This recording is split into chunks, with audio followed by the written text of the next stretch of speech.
Yes, good morning students. Good morning ma'am. कल का वो जो अपन ने पढ़ा था वो फिक्शन समझ आया सबको?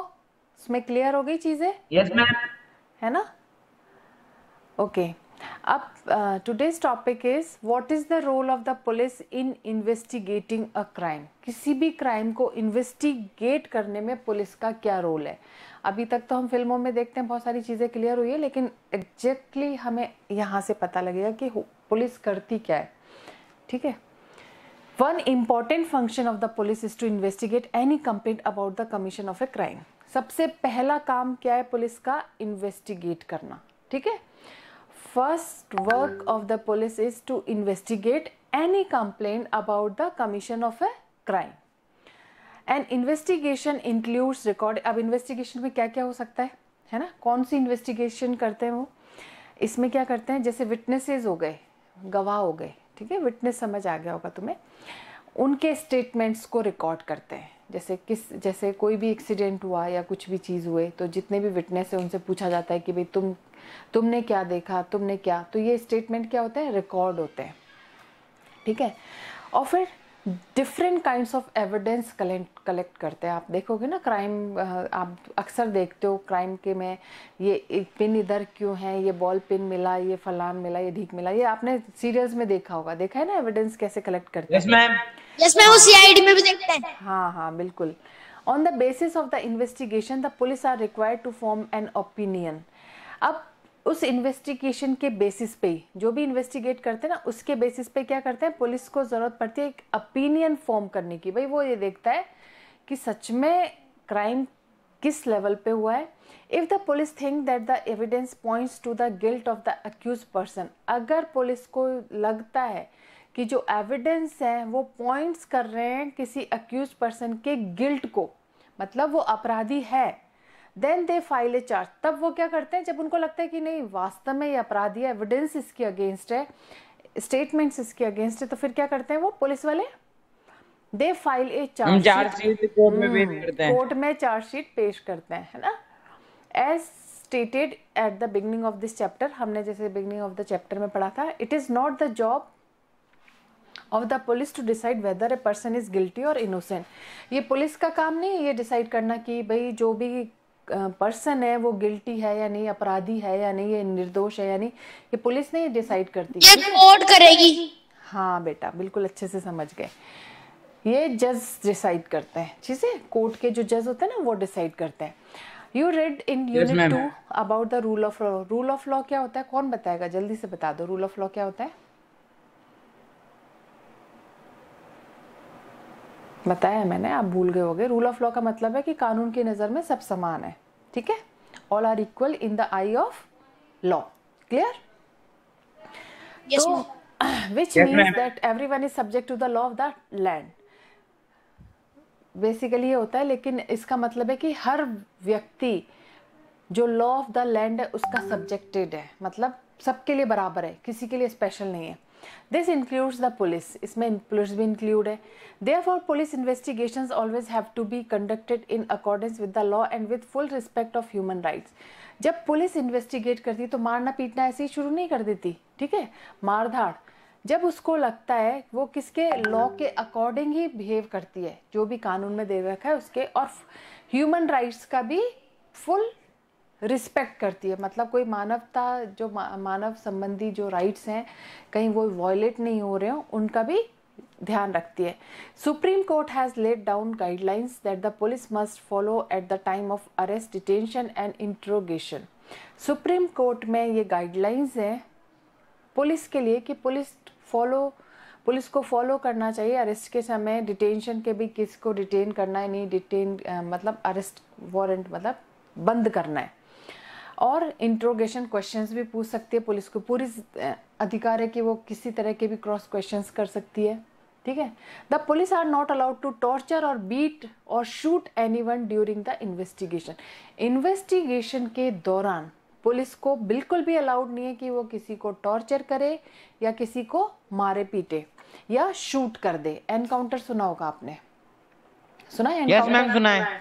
एनकाउंटर में क्या होता है बेटा कि जैसे आप किसी क्रिमिनल को लेके जा रहे हो, है ना, और वो भागने की कोशिश कर रहा है आपसे, तो ऐसी स्थिति में जब वो आपको धोखा देके भागने की कोशिश कर रहा है, शूट कर सकते हो। Otherwise investigation, at the time of investigation police are not allowed to shoot anyone, है ना। They can not inflict any form of punishment on a person even for petty offences, चाहे पेटी ऑफेंस क्यों ना है, कोई सा भी crime हो, पुलिस क्या कर सकती है, उनको पनिशमेंट नहीं दे सकती, ठीक है। वो इन्वेस्टिगेट कर सकती है, चार्जशीट अपना कोर्ट में पेश कर सकती है, लेकिन पनिश नहीं कर सकती जब तक कि वो क्लियर ना हो जाए, ठीक है। Article 22 of the constitution and criminal law guarantees to every arrested person the following fundamental rights. Article 22 जो कॉन्स्टिट्यूशन के आर्टिकल 22 में जो क्रिमिनल लॉ है वो गारंटी देता है एवरी अरेस्टेड पर्सन की कि वो फंडामेंटल राइट्स को फॉलो करे। Right to be informed at the time of arrest, the offence for which the person is being arrested. पहले क्या करना है, आप किसी को अरेस्ट करने जा रहे हो, है ना, कोई पुलिस अरेस्ट करने जा रही है, तो उसको क्या बनता है, जो अरेस्ट के टाइम उसको बताए कि वो क्यों अरेस्ट करे, अरेस्ट वारंट जिसे कहते हैं ना, वो दिखाना है। किसी भी ऑफेंस के लिए जब कोई अरेस्ट करने जा रहा है तो इन्फॉर्म करना ज़रूरी है। सेकेंड है the right to be presented before a magistrate within 24 hours of arrest. Arrest करने के 24 आवर्स में आपको उस बंदे को कोर्ट में पेश करना है, ठीक है, 24 घंटे का समय होता है। The right not to be ill treated और टॉर्चर ड्यूरिंग अरेस्ट और इन कस्टडी। आपको ये पूरा अधिकार है कि आप किसी व्यक्ति को अगर आपने अरेस्ट कर भी लिया है तो आप उसको टॉर्चर नहीं कर सकते, अपनी जेल में बिना बात का टॉर्चर नहीं कर सकते अगर आपकी कस्टडी में है तो। वो confession made in police custody can not be used as evidence against the accused. अगर आप कन्फेशन कराते हो, कन्फेस कराते हो, कोई भी क्राइम आप कन्फेस कराते हो पुलिस कस्टडी में, तो वो इसके एविडेंस नहीं मान सकते आपकी, हमने कन्फेस करा लिया यही हमारे पास एविडेंस है, ये एविडेंस नहीं माना जाएगा है अगेंस्ट द अक्यूज्ड। अब पुलिस तो मार धाड़ के करा ले कन्फेस, तो फिर ये मान ले कि हमें एविडेंस मिल गया, किसी की पुलिस की किसी से पर्सनली दुश्मनी हो सकती है तो वो तो मार धाड़ के कन्फेस करा ले, अच्छे की मार से तो अच्छे पिघल जाते हैं, तो ये एविडेंस नहीं माना जाएगा, ठीक है। अब boy under 15 years of age and women can not be called to the police station only for questioning. 15 साल से कम के बच्चे और औरतों को क्वेश्चन पूछने के लिए कभी भी पुलिस स्टेशन नहीं बुलाया जाएगा, पुलिस को खुद उनके पास जाना पड़ेगा। Clear? Yes ma'am. Yes ma'am. ये the supreme court of India has laid down specific requirement and procedure that the police and other agencies have to follow for the arrest, detention, interrogation of any person. Supreme court में अपन पूरे पढ़ चुके हैं कि constitution ये पूरा specific requirement procedure सब पुलिस को क्या करना चाहिए, है ना, एजेंसीज को क्या करना चाहिए, कैसे अरेस्ट करना है, कैसे डिटेन करना है, कैसे इंट्रोगेशन करना है किसी भी पर्सन का, ये सब कॉन्स्टिट्यूशन में मेंशन्ड है। These are known as the DK Basu guideline. इस जो ये सारी चीज़ें हैं, जो स्पेसिफिक रिक्वायरमेंट एंड प्रोसीजर्स हैं, इसको हम DK बासु गाइडलाइन के नाम से जाना जाता है, जिसमें है the police official who carry out the arrest और interrogation should wear clear, accurate and visible identification and name tags with their designation.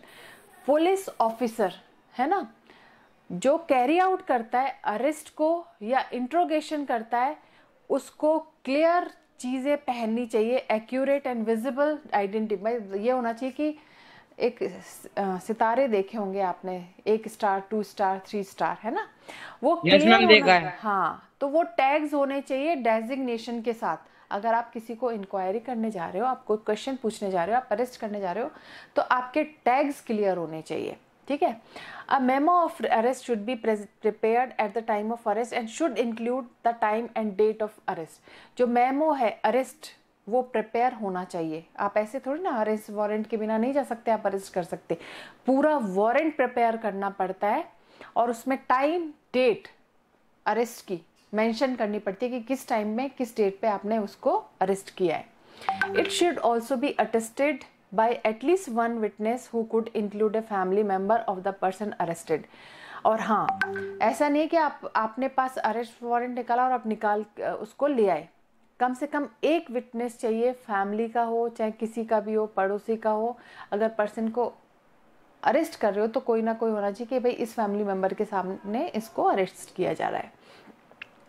The arrest memo should be counter sign by the person arrested. जो arrest memo, जो warrant आप बोलते हैं ना, arrest warrant, अगर वो counter sign उसके जो जिसको आप अरेस्ट कर रहे हो उसके भी साइन होने चाहिए। भाई आप टाइम डेट डाल दिया, उसके भी साइन होने चाहिए। The person arrested, detain or being interrogated has a right to inform a relative, friend or well wisher. Person जिसको अरेस्ट किया जा रहा है, जिससे क्वेश्चन पूछा जा रहा है, उसको पूरा अधिकार है कि वो अपने रिलेटिव को इन्फॉर्म करे, वो अपने फ्रेंड को इन्फॉर्म करे और अपने वेल विशर को, ताकि वो उसके लिए कुछ कर सके। वो अरेस्ट हो जाएगा तो फिर अगर वो किसी को इन्फॉर्म नहीं करेगा तो पता ही नहीं लगेगा कि अरेस्ट हुआ या नहीं हुआ। तो उसको पूरी आज़ादी की कोई बेल करा दे या छोटे मोटे क्राइम में नेगोशिएशंस चलते रहते हैं। व्हेन अ फ्रेंड और relative lives outside the district, the time, place of arrest and venue of custody must be notified by police within 8 to 12 hours after arrest. अगर मान लीजिए किसी को अरेस्ट पर्सन है, जो उसका फ्रेंड है या रिलेटिव्स है, वो डिस्ट्रिक्ट के आउटसाइड रहते हैं, तो जो टाइम है, प्लेस ऑफ अरेस्ट है, वेन्यू ऑफ कस्टडी है, ये नोटिफाई होना जरूरी है पुलिस के द्वारा 8 to 12 आवर्स में। 8 से 12 घंटों में ये नोटिफाई होना ज़रूरी है।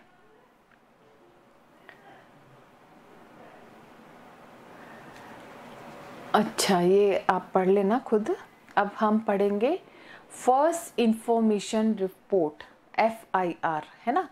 It is with the registration of an FIR that the police can begin their investigation into a crime. Investigation crime का कब करती है पुलिस? तब क्या हो जाती है? FIR जब लॉज हो जाती है, ठीक है। उससे पहले वो इन्वेस्टिगेट नहीं करती, पहले आपको FIR रजिस्ट्रेशन कराना पड़ता है, ठीक है। The law states that it is compulsory for an officer in charge of a police station to register an FIR whenever person gives information about a cognizable offence, ठीक है। जो law है state, ये compulsory एक officer के लिए, जो भी पुलिस स्टेशन का जो हेड है, इंचार्ज है, वो FIR को रजिस्टर करे जब पर्सन इंफॉर्मेशन देता है किसी भी कॉग्निजेबल, जो मतलब विदाउट परमिशन किसी को अरेस्ट करना, that is called the cognizable offence को। तो ये कुल मिला के जो इंचार्ज है वो पहले क्या करेगा? शिकायत को रजिस्टर्ड करेगा, ठीक है। उसके बाद वो एक्शन लेगा, पहले रजिस्ट्रेशन ज़रूरी है।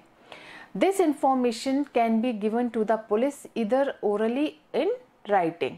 ये इंफॉर्मेशन पुलिस को दी जा सकती है, ओरली भी दी जा सकती है, राइटिंग में भी दी जा सकती है, लिखित में। The FIR usually mention the date. FIR में हमेशा डेट मेंशन होती है, टाइम मेंशन होता है, और प्लेस ऑफ द ऑफेंस, कि भाई ऑफेंस जो क्राइम हुआ है वो कहाँ पे हुआ है, ठीक है। जो भी चोरी हुई है, क्या हुआ है, जो साइकिल चली गई, फ़ोन चला गया, वो what ever. Details of the basic fact of the offence, कि भाई बेसिक फैक्ट जो ऑफेंस हुआ है उसके बेसिक फैक्ट्स की डिटेल्स देनी पड़ती है, including a description of the event का पूरा डिस्क्रिप्शन, कि भाई साइकिल गई तो कब तुमने साइकिल देखी, कब गया, कितने बजे तुमने, ये सब चीज़ें चलती रहती है। If known the identity of the accused person and witness is also mention. अगर आप ऐसे अक्यूज की कोई आइडेंटिटी है, आप कह सकते हो वो गंजा है, उसके बाल उड़े हुए हैं, वो एक हाथ से मतलब उसको एक हाथ ठीक नहीं है, या एक आंख उसकी कानी है, मतलब जो भी आप, वो सब भी आपको मेंशन करना पड़ता है। The FIR also states the name and address of the complainant. FIR में नेम और एड्रेस होता है जो कंप्लेन कराता है उसकी। There is a prescribe form in which the police register an FIR। एक प्रिस्क्राइब फॉर्म होता है जिसमें पुलिस रजिस्टर करती है FIR को, and it is sign by the complainant. जो कंप्लेन कर रहा है उसके द्वारा साइन होता है वो। The complainant also has a legal right to get a free copy of the. अब कंप्लेनेंट भाई शिकायत दर्ज करा दी, अब आपकी शिकायत दर्ज हुई ना हुई कैसे पता चलेगा? तो आपको उसकी एक कॉपी दी जाती है ना, पुलिस की तरफ से, कि आपने जो कंप्लेन की है वो आपकी रजिस्टर्ड हुई है या नहीं, ये आपको एक कॉपी आपको भी दे दी जाएगी। तो FIR समझ आ गया बेटा? Yes, ma'am. Yes ma'am. ठीक है। अब नेक्स्ट टॉपिक है what is the role of the public prosecutor. Public prosecutor सरकारी वकील, उसका क्या रोल है। ठीक है, ये क्लियर, ये भी हम पढ़ लेते हैं। Criminal offence is regarded as a public wrong. जो क्रिमिनल ऑफेंस होता है वो एक पब्लिक के साथ पब्लिक रॉन्ग माना जाता है। What is meant by this is that it is considered to have been committed not only against the affected victim but against society as a whole। इसका मतलब होता है कि जो भी क्राइम कमिट हुआ है ना, उसका अफेक्ट विक्टिम पे तो पड़ता ही है, सोसाइटी में भी पूरी तरीके से पड़ता है। Do you remember the case of the dowry death of Sudha. आपने देखा होगा डाउरी, आपने पढ़ा था ये पहले भी, अपन ने ये फिक्शन देखा था पहले। Yes, ma'am. हाँ, सुधा के की प्रीवियस चैप्टर में। The case against the accused Lakshman and his family was presented by the state. जो केस था वो किसके अगेंस्ट था, लक्ष्मण और उसकी फैमिली के था, स्टेट के द्वारा। That is why the case was called state versus Lakshman Kumar and others. जो केस का नाम दिया गया था वो क्या दिया गया था, स्टेट, दिल्ली एडमिनिस्ट्रेशन और लक्ष्मण कुमार और अदर्स के अगेंस्ट, इनके बीच था। Similarly the above case can be called state versus Shanti Hembram and not Mrs Shinde versus Shanti Hembram. अब हम जो केस जो शांति और उसमें चला था मिसेस शिंदे में, तो हम ऐसे नाम नहीं देंगे, इसमें दिया जाएगा स्टेट वर्सेस शांति हेम्ब्रम। जो अक्यूज माना जाता है, जो सस्पेक्टेड माना जाता है, जिसमें उसको सस्पेक्ट किया जा रहा है, वो और स्टेट के अगेंस्ट केस माना जाएगा। मिसेस शिंदे नहीं आएगा यहाँ पे, समझ आ गया। In courts it is the public prosecutor who represents the interest of the state. ये कोर्ट है जिसमें पब्लिक प्रोसिक्यूटर को स्टेट के इंटरेस्ट में, मतलब सरकारी वकील होता है तो वो किसकी बात बोलेगा, स्टेट की प्रेजेंट करनी पड़ती है। The role of the prosecutor begins when the police has conducted the investigation and filed the chargesheet in the court. जो प्रोसिक्यूटर का रोल कब स्टार्ट होता है, जब पुलिस क्या करती है, इन्वेस्टिगेशन कंडक्ट करती है और जब चार्जशीट फाइल करती है, तब पब्लिक प्रोसिक्यूटर का रोल स्टार्ट होता है। समझ गए।